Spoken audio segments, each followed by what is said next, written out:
Declaration of dividend हमने start किया था, ठीक है, सेक्शन हमने 123 से स्टार्ट किया था।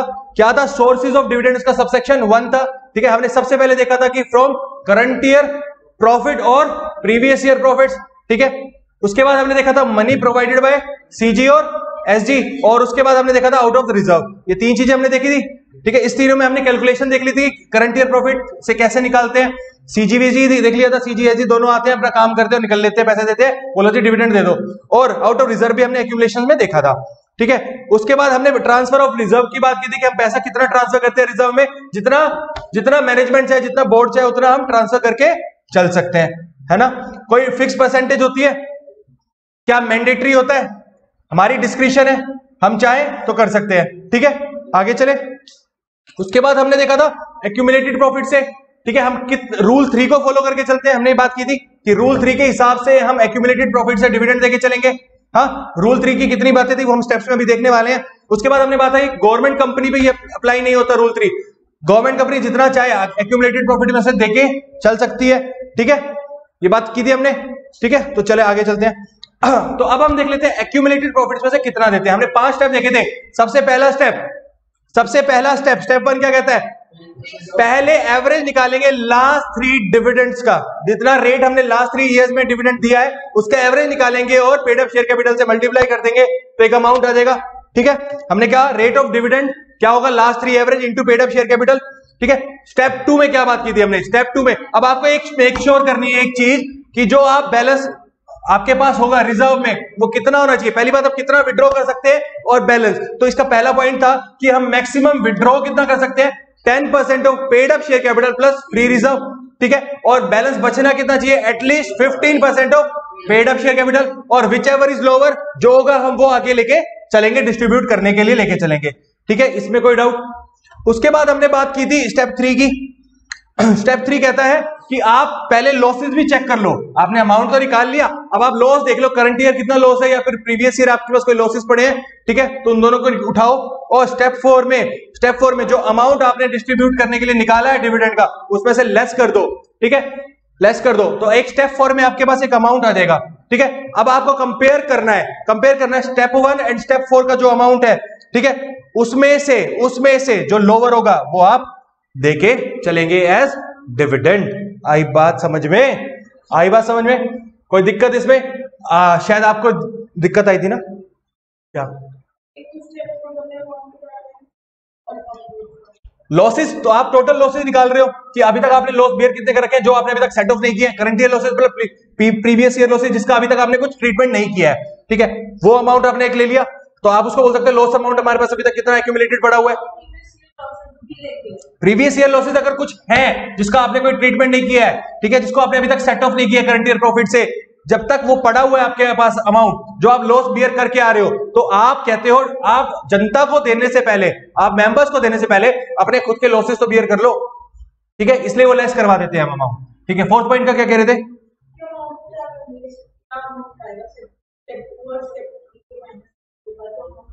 स्टेप 3 का कौन सा अमाउंट है? लॉस, ठीक है। स्टेप 2 का कौन सा अमाउंट है? जो डिस्ट्रीब्यूटेबल अमाउंट है एज ए डिविडेंड, ठीक है, तो net distributable amount to the share holders बोल दो, ठीक है। अब एक्चुअली में देना कितना है वो ये पेबल नीचे आ रहा है हमारे पास की कौन सा? Lower of step 1 and step 4।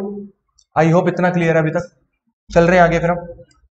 तो हमने बात की थी कि कहने company declare dividend from reserve, free reserve से दे सकती है, ठीक है, फ्री रिजर्व से देके चलेंगे। कैपिटल रिजर्व में हमने बोला था कि हम नहीं देके चलेंगे, ठीक है, only out of free reserve, no other reserve can be utilised for the declaration of such dividend, ठीक है, समझ आई बात। क्रेडिट बैलेंस में से हमने बोला था पीएनएल में क्रेडिट बैलेंस पड़ा हुआ है, तो उसमें से देने के लिए क्या रूल 3 फॉलो करना है? उसमें से तो हम कितना भी दे सकते हैं, ठीक है। उसके बाद हमने डेफिनेशन पढ़ी थी इंटरिम डिविडेंड की, सेक्शन 2 सबसेक्शन 35 में। डिविडेंड इंक्लूड्स इंटरिम डिविडेंड्स, और इंटरिम डिविडेंड क्या होता है? 2 एजीएम के बीच में दिया गया डिविडेंड, ठीक है, अप टू दैट मार्क, जब जिस क्वार्टर के बाद आप क्या कर रहे हो, इंटरिम डिविडेंड डिक्लेयर कर रहे हो, उतने तक के प्रॉफिट से आप उसको देके चल सकते हो। कोई दिक्कत? चले आगे चलो। और हमने एक छोटी सी बात और की थी कि डिक्लेयर कौन करता है, और हमें जो बोर्ड मीटिंग में बीआर पास करके हम डिसाइड करते हैं अमाउंट ऑफ डिविडेंड, वो क्या है? वो फाइनल अमाउंट है, that is the maximum amount that we can pay to the share holder, but AGM में शेयर होल्डर फाइनल करते हैं उसको डिविडेंड को, ठीक है। वो क्या ज्यादा कर सकते हैं उससे? नहीं, कम कर सकते हैं। आई बात समझ में? चलिए आगे। तो आज हम देखेंगे सेक्शन 123 का सबसेक्शन 4, ठीक है। सबसेक्शन 4 क्या कह रहा है? Depositing of dividend. अब आपको डिपॉजिट करके चलना है डिविडेंड। क्या कह रहा है? Dividend including interim dividend, final भी और इंटरिम दोनों की बात कर रहे हैं, जो भी हमें डिक्लेयर किया है और जो हमें शेयर होल्डर्स को पे करना है, जो हमें शेयर होल्डर्स को पे करना है। आपने फाइनल कर लिया अमाउंट, अब जो फाइनल अमाउंट आपका पेबल है टू द शेयर होल्डर, वो अमाउंट को आपको एक सेपरेट बैंक अकाउंट में जमा करवाना है, ठीक है। सेपरेट बैंक अकाउंट में जमा करवाना है, ठीक है। कितने दिन में? Within 5 days from the date of declaration of such dividend, from the date of declaration of such dividend. जिस दिन आपने डिक्लेयर कर दिया, जिस दिन आपने डिक्लेयर कर दिया, उसके 5 दिन के अंदर आप एक सेपरेट बैंक अकाउंट में, बैंक में उसको जमा करा के चलेंगे, ठीक है। सबसेक्शन 4 इतनी ही बात करता है। कोई दिक्कत? कोई दिक्कत? अब पेमेंट ऑफ डिविडेंड की बात करते हैं सबसेक्शन 5 में। आप कैसे पेमेंट करेंगे? ठीक है, कह रहे हैं आप कैश से, चेक से, dividend warrant, electronic mode, only to registered share holders को देंगे। जिसका नाम आपके अपने रजिस्टर में आ रहा है, रजिस्टर ऑफ शेयर होल्डर्स में, उसी को देंगे। और हिज ऑर्डर, अगर उसने कोई ऑर्डर दिया है, और बैंकर, तो बैंकर को देके हम चल सकते हैं। आई बात समझ में? इतनी बात। Cash, cheque, dividend warrant, electronic mode, और देंगे किसको? रजिस्टर्ड शेयर होल्डर को, या उसका कोई ऑर्डर है किसी और को देना है तो उसको, या फिर बैंकर को, ठीक है। No prohibition on capitalisation of profits और रिजर्व्स ऑफ कंपनी। कह रहा है कोई प्रोहिबिशन नहीं है कैपिटलाइज करना प्रॉफिट को, मतलब रिटेन करना, ठीक है। आप अपने पास चाहे तो आप उसको अपने पास रिटेन भी कर सकते हैं, या फिर कैपिटलाइज करा सकते हैं कल को आगे देने के लिए। आई बात समझ में? कह रहा है पर्पस क्या है? फॉर इशूइंग, ये जो इसका पर्पस क्या है, कैपिटलाइज क्यों कर सकते हैं आप? Fully paid up bonus share issue कर देंगे आगे, और paying any amount for the time being unpaid on any share, ठीक है। आपका शेयर पे कुछ अनपेड अमाउंट पड़ा हुआ है, लेट्स से 10 रुपए का शेयर, मैंने 8 रुपए कॉल कर रखा है, 2 रुपए अनपेड है, तो उससे भी सेट ऑफ करवा सकते हैं कि हम आपसे और पैसा लेंगे नहीं, आपका डिविडेंड हमने सेट कर लिया। नहीं तो फुल्ली पेड है तो हम क्या कहेंगे कि कल को हमने कैपिटलाइज कर रखा था उस प्रॉफिट्स को, हमने डिविडेंड नहीं दिया था, तो हम क्या कर सकते हैं? हम लोग fully paid up bonus share issue कर सकते हैं किसी भी रेशियो में, 2:1, 3:1, 4:1, 5 एग्जिस्टिंग शेयर होल्डर्स के शेयर्स के बदले एक बोनस शेयर इशू कर दिया फुल्ली पेड अप। आई बात समझ में? हम उसको यूज कर सकते हैं, कौन से को? जो इसको हमने कैपिटलाइज किया है प्रॉफिट को, ठीक है। आई बात समझ में? सेक्शन 123 सबसेक्शन 5 में कोई डाउट? ठीक है। सबसेक्शन 5 क्या कहता है? कैसे कैसे आप पे कर सकते हो? दोगे किसको? रजिस्टर्ड शेयर होल्डर्स को, ठीक है। कैपिटलाइज भी कर सकते हो। कैपिटलाइज क्यों करते हैं? बोनस शेयर इशू करने के लिए, या फिर अनपेड अमाउंट को सेट ऑफ करने के लिए, ठीक है। और सबसेक्शन 4 में हमने क्या बात की थी? डिपॉजिट कराना है आपको सेपरेट बैंक अकाउंट में within 5 days from the date of declaration. आई बात समझ में? ठीक है। सबसेक्शन 6 की बात करते हैं अब, ठीक है। कह रहे कंपनी अगर फेल हो गई, ठीक है, कंप्लाई करने में सेक्शन 73 और 74, ठीक है। ये 73 और 74 क्या है ये आपको उसमें आगे बढ़ाएंगे, बट अभी क्या होता है 73 एंड 74? आपने डिफॉल्ट किया कोई पब्लिक डिपॉजिट करने में, ठीक है। अभी के लिए इतना माइंड में डाल लो कि आपने पब्लिक डिपॉजिट कराया था, तो उनको आपने एक्चुअल अमाउंट पे नहीं किया, आपका टाइम एक्सपायरी हो गया, या फिर आपने उस पर इंटरेस्ट पे नहीं किया, ठीक है, तो उसके ऊपर आपको पेनल्टी लगती है, ठीक है। अगर कंपनी ने कंप्लाई नहीं किया 73 और 74 को, ठीक है, और वो चल रहा है अभी तक कि आपने नहीं किया, not so long as such failure continue declare any dividend, जब तक आप उन दोनों सेक्शन को वापस से कंप्लाई नहीं कर लेते तब तक आप डिविडेंड पे नहीं कर सकते, ठीक है। सेक्शन 73 एंड 74 का कंप्लायंस करने के बाद ही आप डिविडेंड पे करके चलेंगे। आई बात समझ में? ठीक है, कोई दिक्कत? पक्का? चलिए फिर आगे सेक्शन 124 को बात करेंगे। पहले एक बार 123 पूरा हो गया, कोई डाउट किसी में? 1 में सोर्सेस, 2 में हमने रिजर्व की बात की थी, ठीक है। 3 क्या था? Interim dividend. 4 क्या था? Depositing of dividend. 5 में सोर्सेस का कैसे कैसे हम पे कर सकते हैं। 6 में पेनल्टी की बात करते हैं, 73 और 74 को कंप्लाई नहीं किया तो आप डिविडेंड डिक्लेयर नहीं कर सकते। कोई दिक्कत? 123 क्लियर है? तो 124 कहते हैं अनपेड डिविडेंड अकाउंट। ये इसको बहुत ध्यान से सुनिएगा, ठीक है, जो हम सेक्शन 124 की बात कर रहे हैं। कह रहा है dividend declared but not been paid, अगर पे नहीं हुआ है, ठीक है, डिक्लेयर कर दिया, पे नहीं हुआ है, ठीक है, समझ आए बात, और और क्लेम्ड विद इन 30 डेज, ठीक है। अगर जिसको पे हमने पे कर दिया पर किसी शेयर होल्डर ने अपना क्लेम नहीं किया, अपना लिया नहीं है, ठीक है। अभी कोई ऐसे शेयर होल्डर्स हैं जिनको हम ट्रेस नहीं कर पाए, लेट से अवेलेबल नहीं है, या उनके बैंक अकाउंट्स फ्रीज है, या उनके बैंक अकाउंट्स अवेलेबल नहीं है, कुछ भी ऐसी बात हुई है कि सामने वाले शेयर होल्डर ने अभी तक डिविडेंड क्लेम नहीं किया है, ठीक है, तो क्या करेंगे, देन विद इन 7 डेज आप उस अमाउंट को अनपेड डिविडेंड अकाउंट में ट्रांसफर कर देंगे। आई बात समझ में? आई बात समझ में? बट ये 7 डेज कब होंगे?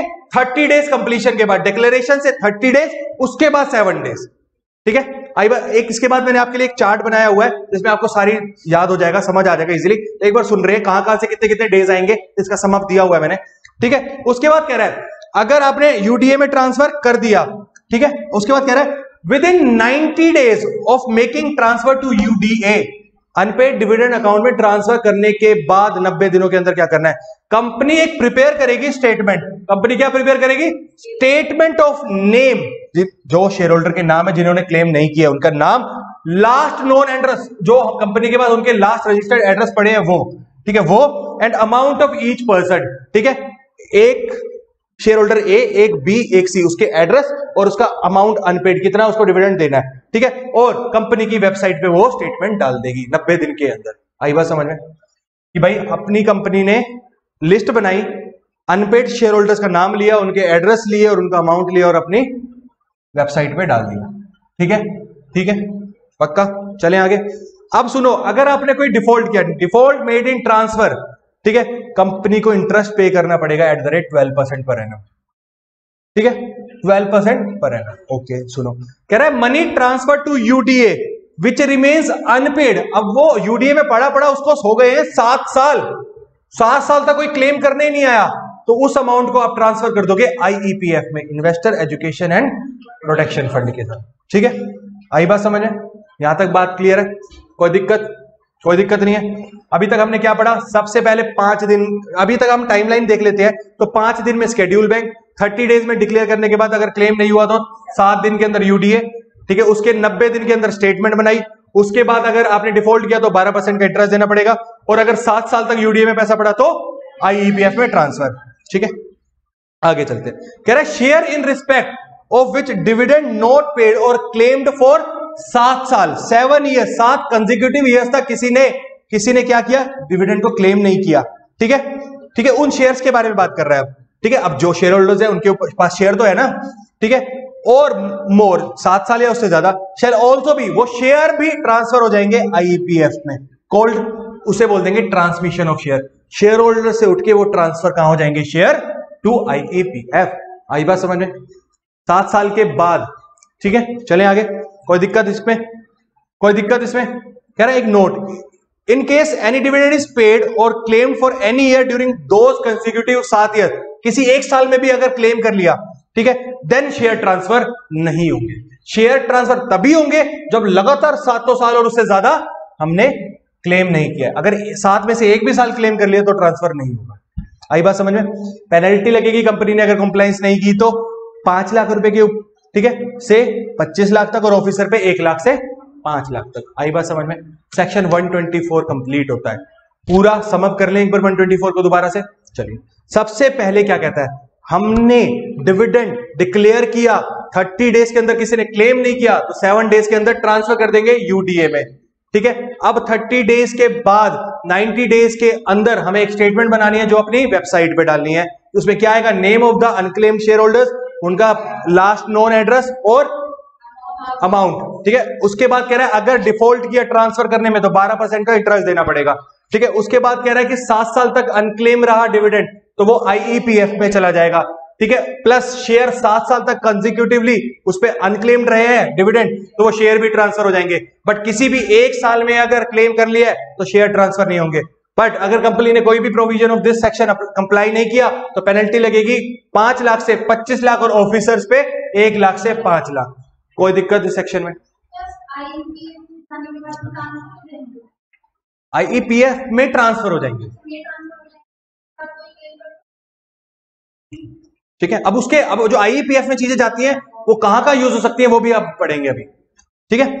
चलिए आगे।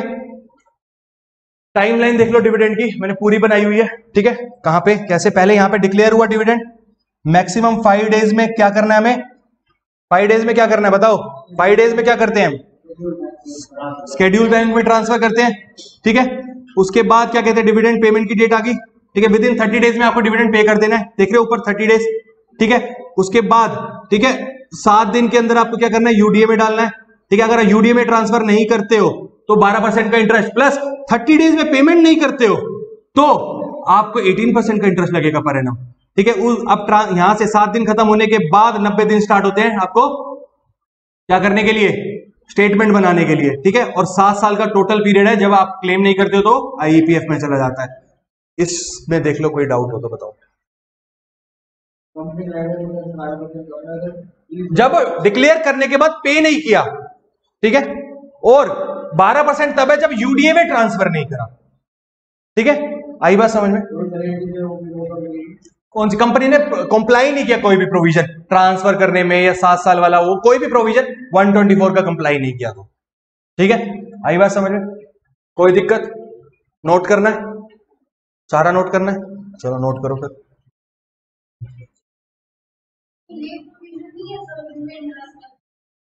चलिए अब सेक्शन देखेंगे, section number 125, that is investor education and protection fund, investor education and protection fund, ठीक है। सबसे पहले इस फंड को एस्टेब्लिश कौन करता है, कह रहे सेंट्रल गवर्नमेंट एस्टेब्लिश करती है इस फंड को, ठीक है।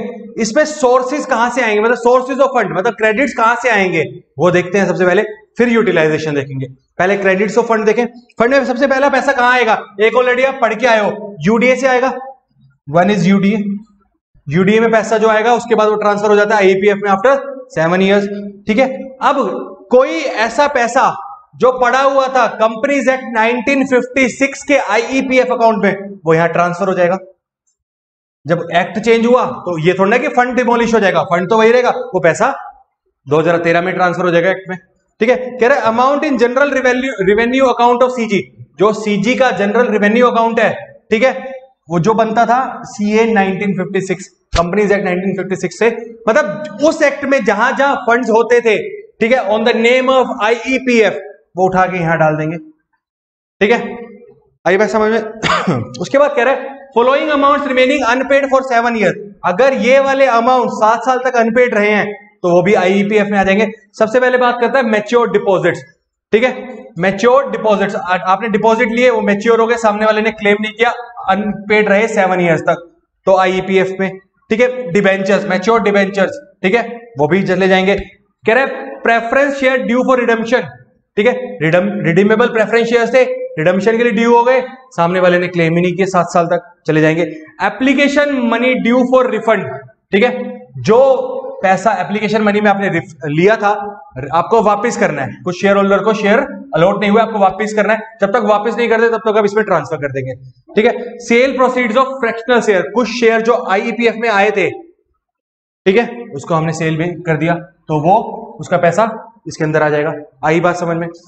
मैच्योर डिपॉजिट, मैच्योर डिबेंचर्स, ठीक है, दो चीजें समझ आई। इसके बाद प्रेफरेंस शेयर, ठीक है, उसके बाद application money due for refund, और उसके बाद सेल प्रोसीड्स फ्रॉम, ठीक है, फ्रैक्शनल शेयर्स, ठीक है। उसके बाद कह रहा है अब एक बात बताओ, जो पैसा यहां पड़ा था उसको हमने पड़ा रखा, उसमें हो सकता है कुछ इन्वेस्टमेंट्स कर दी हो, तो इन्वेस्टमेंट पे कुछ इनकम रिसीव हुई हो, ठीक है, तो वो, ठीक है, वो भी यहां पे आ जाएगा क्रेडिट्स में, ठीक है। Unpaid dividend pay interest accrue हो गया, वो अमाउंट आ जाएगा यहां पे, ठीक है। डोनेशंस आई हैं तो वहां से आ जाएगा, ठीक है, कुछ डोनेशन मिली है, सीजी ने कुछ पैसा दिया है, तो 8 क्रेडिट्स आपने देखे, 8 क्रेडिट। सबसे पहले यूडीए वाला, उसके बाद कंपनीज एक्ट के 2, ठीक है, उसके बाद mature debenture, mature deposits, preference shares, application money और फ्रैक्शनल शेयर्स का सेल प्रोसीड्स, ठीक है। यहां तक 5 पॉइंट में कोई डाउट। फिर इनकम फ्रॉम इन्वेस्टमेंट जो हमने इससे की है, ठीक है, एक्रूड इंटरेस्ट आ गया, उसके बाद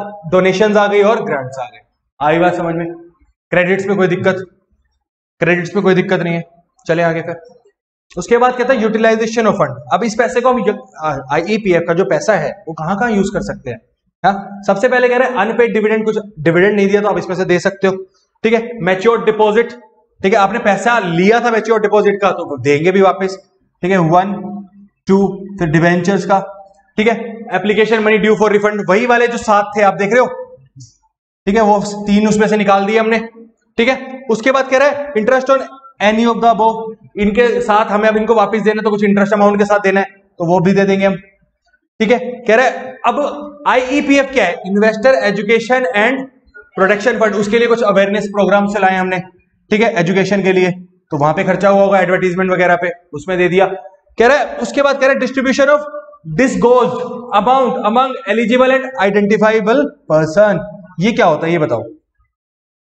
जो पहले अमाउंट हमें पता ही नहीं था किसका है, अब एक बात बताओ, पर्सन आइडेंटिफाई नहीं हो रहा था, हम किसको दे, तो इसलिए हमने उठा के इसमें डाल दिया था, बाद में वो आइडेंटिफाई हो गया तो हम उसको वापस दे देंगे।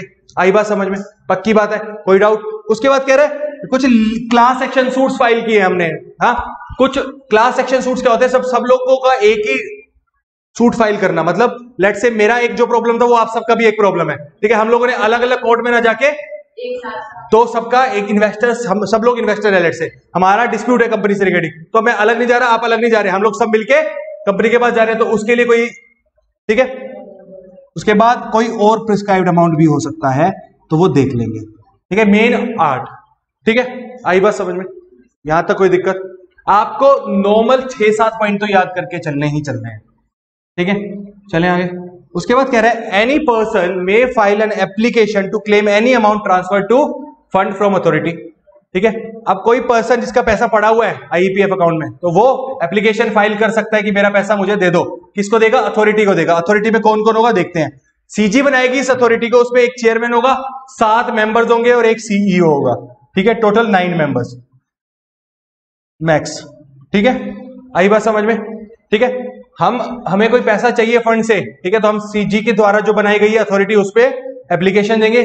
अथॉरिटी में कौन होंगे, 9 लोग होंगे मैक्सिमम, एक चेयरमैन, 7 मेंबर्स और एक सीईओ, ठीक है, मैक्सिमम 7 हो सकते हैं, मैक्सिमम बोला है, 4-5 से भी कमेटी बन सकती है, ऐसी कोई जरूरी नहीं है, ठीक है। CG have power to provide officers employees and other resources, CG का पावर है कि वो ऑफिसर्स प्रोवाइड करा देगी, इसके लिए बना देगी, ठीक है, ऑफिसर्स अपॉइंट कर लेगी और कुछ अदर रिसोर्सेज है तो वो भी प्रोवाइड करके चलेगी। अब ये जो फंड बना है इसकी ऑडिट भी तो होती होगी, ठीक है। कह रहा है CAG will conduct the audit, इसकी ऑडिट कौन करेगा, सीएजी करेगा, and also decide the time, frequency and scope of audit, कितने टाइम में करनी है, कितनी बार करनी है साल में, और क्या क्या चेक करना है, स्कोप क्या है, आई बात समझ में, कौन डिसाइड करता है, सीजी।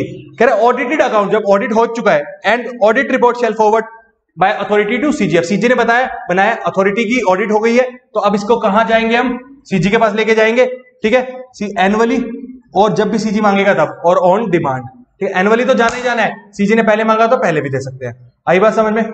चले आगे, कह रहा है सीजी ले क्या करेगी, annual report and audit report जो सीएजी से आई है, ठीक है, both the houses of parliament, upper house lower house, Lok Sabha Rajya Sabha, जब भी उनके सेशन होंगे वहां पे आगे हम प्रेजेंट करेंगे, ठीक है, क्या क्या, annual report and audit report by CAG, किसकी, ठीक है, आई बात समझ में। चले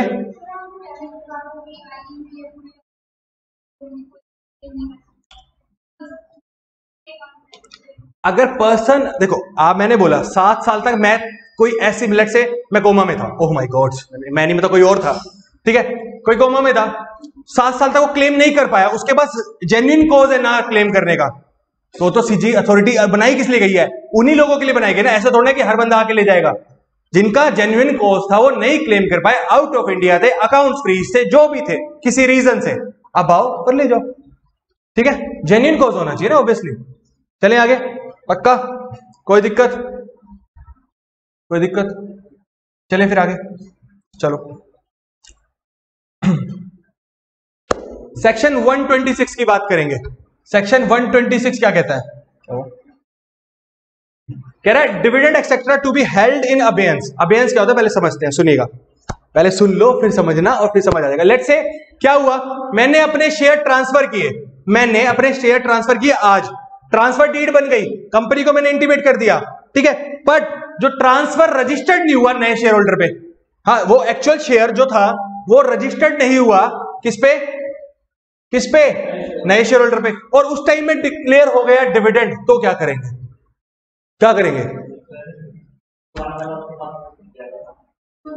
अभी तक पुराने वाला जाएगा, या तो हमेशा कंपनी तो उसी को देगी जिसका नाम आ रहा है, ठीक है। अगर वो बोल रहा है कि भाई मैं अब मान लो यहां पे उसने बता दिया, कंपनी को इंटीमेट कर दिया कि मैं भी नहीं हूं, पर नया भी अभी तक नहीं आया, ठीक है, वो रजिस्टर्ड हो ही नहीं थी, उस टाइम पीरियड में क्या करेंगे, तो उस अमाउंट को ट्रांसफर कर देंगे यूडीए में, ठीक है। और दूसरा, बट मैंने बोल दिया मैं ट्रांसफर ऑफ ट्रांसफरी, मैंने बोल दिया नहीं सर मैंने इसको ट्रांसफर कर दिया, जब तक रजिस्टर्ड नहीं हो कोई बात नहीं, कोई दिक्कत नहीं, आप इसको दे दो, तो फिर कंपनी आपको दे देगी डिविडेंड। आई बात समझ में, आई बात समझ में। अबेयंस का मतलब है कि अब दे किसको यार, रुका, अब हमारे पास ही पड़ा रहेगा, क्या करना है इसका, उस अमाउंट का किसका राइट है, किसका अधिकार है, किसका हक है उस पर, ठीक है। तो ये बात कर रहे थे हम पेमेंट ऑफ डिविडेंड की, ठीक है। अभी कह रहा है transfer deed deliver to the company, ठीक है, transfer of share not registered, register नहीं हुए हैं पर डिविडेंड डिक्लेयर हो गया, ठीक है, डीड तो चली गई कंपनी के पास, डिविडेंड डिक्लेयर हो गया पर रजिस्टर्ड नहीं हो पाया, उस केस में dividend shall be transferred to UDA और shall be paid to transferee if registered share holders has authorised the company to do so. ये तो डिविडेंड की बात थी, बट उसी टाइम पे हो सकता है कंपनी ने राइट इश्यू या बोनस इश्यू निकाल दिया हो, तो क्या करेंगे, तो क्या करेंगे बताओ, जल्दी बताओ, जल्दी बताओ, सोचो सोचो सोचो, क्या कर सकते हैं। मैं बोलता हूं इसके अलावा कौन सा ट्रीटमेंट हो सकता है, वो बताओ, ये बताओ, बताओ बताओ, इसके अलावा कौन सा ट्रीटमेंट हो सकता है,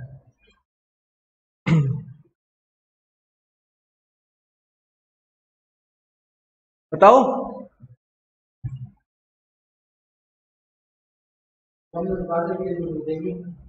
इस केस में ही अबेयंस होता है, अबेयंस का मतलब होता है टेम्परेरी सस्पेंशन, अब उस पे किसी का हक नहीं है, अभी हमारे पास है, जब तक रजिस्टर नहीं हो जाता तब तक हम अपने पास रखें, जब रजिस्टर होगा तब उसका कोई ट्रीटमेंट देख लेंगे। अबेयंस का मतलब होता है टेम्परेरी टाइम के लिए सस्पेंड कर दिया उस चीज पे, किसी का कोई हक नहीं है। आई बात समझ में, तो उस केस में ये चले जाएंगे इसके पास, कंपनी के पास ही रहेंगे, अबेयंस में रहेंगे और सस्पेंड रहेंगे। समझ आई बात, ठीक है, ठीक है। पहले वाले ने ब्रेकअप कर लिया तो दूसरे वाला कह रहा है मैं हूं मुझे दे दो, पर कंपनी पहचान नहीं पा रही उसको, ठीक है, जैसे हम अनुष्का शर्मा को इस मूवी में पहचान नहीं पाए थे, ठीक है। आई बात समझ में, डिविडेंड यूडीए में चला जाएगा, नहीं तो रजिस्टर्ड शेयर होल्डर ने बोल दिया इसको दे दो तो दे देंगे, बट राइट शेयर और बोनस शेयर के साथ ऐसा नहीं होगा, वो अबेयंस में ही रहेंगे। आई बात समझ में, टेम्परेरी सस्पेंशन में ही रहेगा वो वाला शेयर जिसपे उसका राइट था। फिर भी एक एग्जांपल देखते हैं, समझ आएगा। एग्जांपल देखते हैं, एक कंपनी है टीसीएस, ठीक है, टीसीएस है, मिस्टर ए है जिन्होंने परचेज किए थे 500 शेयर्स, किसके, टीसीएस के, ठीक है। इन्होंने ये शेयर ट्रांसफर कर दिए मिस्टर बी को, सोल्ड कर दिए, सोल्ड शेयर, ठीक है, और ट्रांसफर कर दिए, बट ट्रांसफर रजिस्टर्ड नहीं हुआ, इन्होंने रजिस्ट्रेशन के लिए अप्लाई कर रखा है, ठीक है। अभी तक रजिस्टर्ड शेयर होल्डर कौन है, डिविडेंड किनको मिलेगा, तो वो अनपेड डिविडेंड अकाउंट, या फिर उन्होंने बोल दिया अब डिविडेंड मिलने का राइट तो इनको है, ठीक है। अब ये बोल रहे हैं कि यार मैं क्या करूंगा, लेकिन मुझे कल को देना पड़ेगा, या तो आप यूडीए में रख लो, या फिर मैं कह रहा हूं आप उसको दे दो, कंपनी दे देगी। बट बोनस शेयर और राइट शेयर के बेस पे क्या होगा कि वो तब तक अबेयंस में रहेंगे जब तक उसका रजिस्ट्रेशन न्यू शेयर होल्डर के ऊपर नहीं हो जाता, नाम पे नहीं हो जाता। आई बात समझ में, पक्का, कोई दिक्कत, कोई परेशानी, चलें फिर आगे। 125 126 समझ आया, नोट करना अभी, या पहले एक लास्ट सेक्शन बाकी है वो कर ले, पहले कर लेते हैं फिर इकट्ठा नोटिंग कर लेंगे। चलो, एक छोटा सा डिफरेंस दिया हुआ है मैंने फाइनल डिविडेंड और इंटरिम डिविडेंड में, एक बार आप देख लीजिएगा इसको, मैं आपको जब दूंगा तब आप नोट कर लीजिए, देख लेंगे, कुछ भी ऐसा नया नहीं है इसमें, नॉर्मल सी बातें हैं, आपको समझ आएगा इजीली, और अगर नहीं आता तो आप उससे पूछ सकते हैं। आई बात समझ में, कोई ज्यादा वो नहीं है, रॉकेट साइंस की समझ नहीं आएगी, ठीक है। चले आगे, लास्ट सेक्शन देखते हैं। कह रहा है punishment for failure to distribute dividend, ठीक है। अब पनिशमेंट सेक्शन नंबर 127, आपने डिस्ट्रीब्यूट नहीं किया था, ठीक है। If declared but not paid in 30 days, company का इंटरेस्ट लगता है, हमने देखा था 18%, ठीक है, कंपनी पे इंटरेस्ट लगता है 18%, 18% का इंटरेस्ट लगेगा, बट डायरेक्टर को जेल हो सकती है अप टू 2 इयर्स और फाइन लग सकता है 100 रुपीज पर डे का। आई बात समझ में, हाँ सॉरी 1000, सॉरी एक जीरो कम दिखाई दे रहा है, और आजकल देखा वो बहुत दिन हो गए ना, वो जीरो लगे हुए चेक्स नहीं देखे, गरीबी आ गई ना, ठीक है। तो इसलिए अब मुझे लगता है कि 1000 का नोट तो होता ही नहीं है, तो मुझे 100 ही याद आता है, मुझे पता ही नहीं कि 3 डिजिट वाले जीरो बी वाला भी कोई करेंसी नोट होता है, 2000 देखा ही नहीं कभी, ठीक है, ठीक है, हमें नहीं पता, ठीक है। अगली बात कर रहा है no offence in following case, कुछ ऐसे केसेस हैं जहां पे ऑफेंस नहीं है, कौन सा, क्या क्या, लो ने कहा था, लो का ऑपरेशन हुआ, इसका मतलब नहीं लो को लेके गए थे हॉस्पिटल, उसका कराया ऑपरेशन, नो नो नो, ऐसा हो सकता है, कभी समझ लेते हैं, है ना, नहीं ना, कह रहे ऑपरेशन ऑफ लो के द्वारा ऐसी बातें की गई है, लो ने कहा कि ये ऑफेंस नहीं है, तो नहीं है। Direction by share holder to company, ठीक है, आप शेयर होल्डर, आपने कंपनी को डायरेक्शन दे दी थी कि अभी मत देना, ठीक है, मुझे चाहिए नहीं, अपने पास रखो, कुछ भी है तो डिस्ट्रीब्यूट नहीं करेगी कंपनी। ठीक है, डिस्प्यूट रिगार्डिंग डिविडेंड, अभी डिस्प्यूट था कि किसको दे, मुझे दे, बी को दे। ठीक है, कह रहे adjustment of dividend against due from share holders. ठीक है, अगर मेरा पैसा को मैंने बताया था कॉल मनी बाकी है, लेट से मेरा एडजस्ट करवा दिया। ठीक है, failure due to other justified reason, कोई अदर रीजन थे जहां पे जो जस्टिफाइड थे, तो उस केस में अगर आपने डिस्ट्रीब्यूट नहीं किया तो आपके ऊपर ये पेनल्टी नहीं लगेगी। आई बात समझ में? पक्का? कोई दिक्कत? पक्का? ठीक है, तो हमने सारे सेक्शन देखे 123 से 127। कहोगे तो एक रिवीजन ले लेते हैं इसका सबका, पहले नोट करना है नोट कर लो, और उससे पहले ये देख लो। ठीक है, it will take time, but वो दिन भी हमारा होगा जब सब हमारे होंगे, सब कुछ हमारा होगा। ठीक है, तो टाइम लगता है, बट उसके लिए पहले आज के दिन को जी लो और खुश रहो बस। ठीक है ना? ठीक है, तो चलिए नोट कर लीजिए, या एक बार रिवाइज कर ले पूरे सारे सेक्शन। पहले नोट करना है, पहले रिवाइज कर लेते हैं, एक सेक्शन उठा लेते हैं। चलो, सबसे पहले हमने 123 देखा। 123 में सबसे पहले सबसेक्शन 1 देखा, उसमें हमने सोर्सेज ऑफ डिविडेंड देखे। सबसे पहला प्रॉफिट, दूसरा सीजीएसडी और एक्यूमुलेटेड। ठीक है, एक्यूमुलेटेड प्रॉफिट। एक्यूमुलेटेड के लिए हमने रूल लगाया, rule number 3। Rule number 3 CG के लिए, सीजी कंपनी जो हमारी गवर्नमेंट कंपनी है उनके लिए एप्लीकेबल नहीं होता। रूल 3 क्या कहता है? सबसे पहले एवरेज रेट निकालो लास्ट 3 डिविडेंड का, उसको पेड अप शेयर कैपिटल से मल्टीप्लाई करेंगे तो एक अमाउंट आ जाएगा, वो आप पे कर सकते हो। ठीक है, समझ आई बात? उसके बाद स्टेप 2 में क्या था उसके, कि हम कितना अमाउंट विड्रॉ कर सकते हैं, that is maximum up to 10% of paid up share capital and free reserve. ठीक है, और कितना बैलेंस बचाना है हमें रिजर्व में, बी पॉइंट में 15% ऑफ। उसके बाद स्टेप 3 में हम लॉसेस देखते हैं, करंट और प्रीवियस, सब बोल लो यार। ठीक है, उसके बाद स्टेप 4 में हम स्टेप 2 माइनस स्टेप 3 करते हैं। ठीक है, स्टेप 5 में जो लोअर होता है किसका, स्टेप 1 का एंड 4 का, वो हम पे करके चलते हैं। आई बात समझ में? इसमें कोई डाउट? उसके बाद क्या देखा था हमने 123(4) में, क्या देखा था? हाँ, 3 इंटरिम डिविडेंड देखा था। इंटरिम डिविडेंड कौन सा होता है? जो 2 एजीएम के बीच में दिया जाता है। ठीक है, आई बात समझ में? हमने ये डेफिनेशन कहां देखी? Dividend includes interim dividend, section 2 subsection 35 में। कोई डाउट? चले आगे। 4 में क्या देखा था? 123 सबसेक्शन 4 में 5 दिन के अंदर शेड्यूल बैंक में हम ट्रांसफर कर देंगे कौन सा अमाउंट, जो कि हमें डिस्ट्रीब्यूट करना है। 5 में हमने देखा था कैसे कैसे हम देके चलेंगे, कैसे कैसे, cash, cheque, dividend warrant, electronic board, और देंगे किसको? देंगे किसको? To registered share holders. ठीक है, और कैपिटलाइजेशन ऑफ प्रॉफिट की भी बात की थी। पर्पस क्या था? Bonus share fully paid up देने के लिए या फिर एडजस्ट करवाने के लिए। ठीक है, 123(6) में क्या था? 73 और 74 की कंप्लायंस नहीं की है जब तक आपने, तब तक आप डिविडेंड नहीं दे सकते। ठीक है, 124 में हमने देखा यूडीए। यूडीए क्या होता है? Unpaid dividend account. क्या होता है उसमें? कि अगर आप 30 दिन के अंदर, डिक्लेयर करने से 30 दिन के अंदर नहीं दे पाते, डिविडेंड डिक्लेयर करने के बाद डिस्ट्रीब्यूट नहीं कर पाते, तो 7 दिन के अंदर यूडीए के अंदर डाल देंगे। ठीक है, उसके बाद 90 दिन के अंदर, 90 दिन, 7 दिन के बाद 90 दिन के अंदर एक स्टेटमेंट प्रिपेयर करेगी कंपनी, जिसमें नाम, अमाउंट एंड एड्रेस आएगा। ठीक है, जो कि वेबसाइट पे चला जाएगा। अगर ये नहीं करती है तो 12% का इंटरेस्ट रेट देना पड़ेगा। और क्या, अगर 7 साल तक ये क्लेम नहीं होता तो किस पे चला जाएगा? आईपीएफ में। शेयर क्लेम नहीं होते कंटिन्यूअस 7 इयर्स के लिए तो वो भी चले जाएंगे। अगर किसी भी 1 साल हो गए तो वो नहीं जाएंगे। अगर कंपनी ने कंप्लाई नहीं किया प्रोविजन को तो पेनल्टी लगेगी 5 लाख से 25 लाख तक, ऑफिसर पे 1 लाख से 5 लाख तक। ठीक है, सेक्शन 125 आईईपीएफ हमने सबसे पहले देखा, सीजी बनाती है किसको? आईईपीएफ को, उस फंड को। ठीक है, उसके बाद उसके अपने क्रेडिट देखे कहां से आते हैं?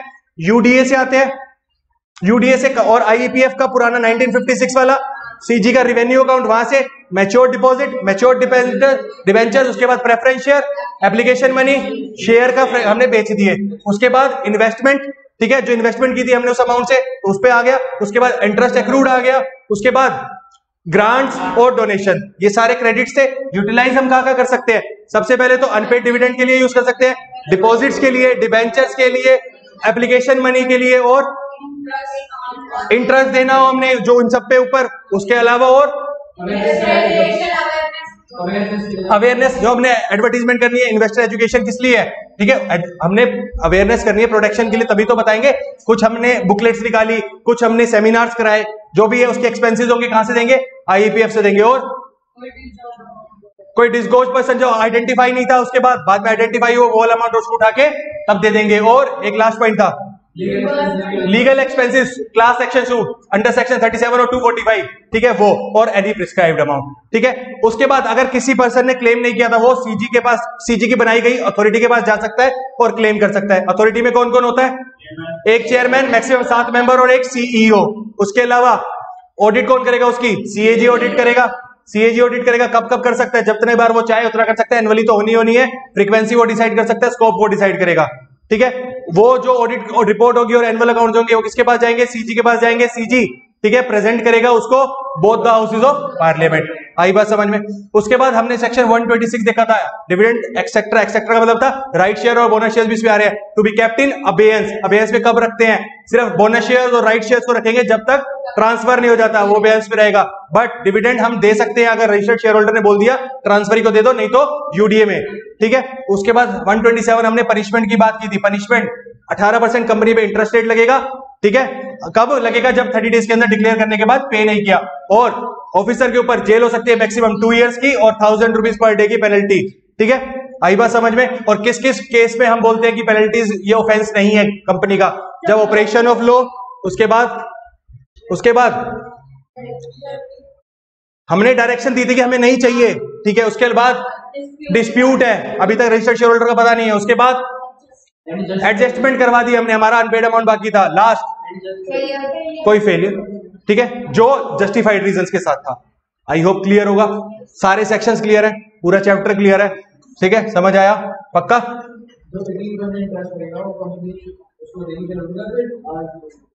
नहीं, आगे देखे चलेगी। डिक्लेयर करने के बाद राइट किसका है? शेयर होल्डर का है, ठीक है।